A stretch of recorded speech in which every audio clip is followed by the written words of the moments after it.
Hier, le président russe Vladimir Poutine a déclaré aux dirigeants africains qu'il leur offrirait des dizaines de milliers de tonnes de céréales dans les mois à venir, malgré les sanctions occidentales.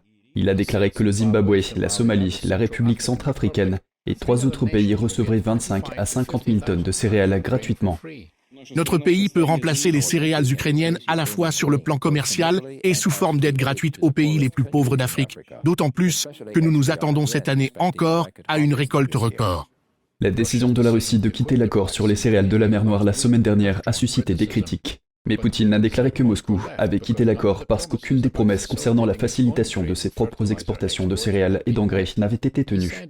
Il a précisé que plus de 70% des céréales ukrainiennes exportées dans le cadre de l'accord étaient destinées à des pays à revenus élevés ou supérieurs à la moyenne, y compris dans l'Union européenne, tandis que des pays pauvres comme le Soudan recevaient moins de 3% des cargaisons.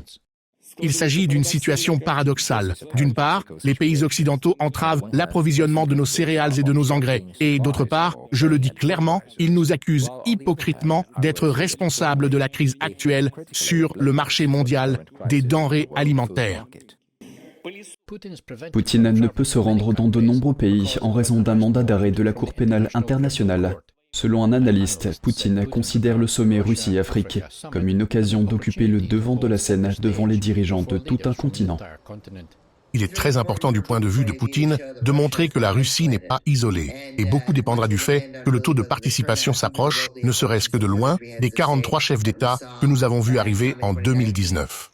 La Russie affirme que 49 des 54 États du continent sont représentés au sommet Russie-Afrique, dont 17 par leur chef d'État et 4 par leur chef de gouvernement. Cela représente moins de la moitié du nombre de dirigeants qui ont participé au sommet en 2019.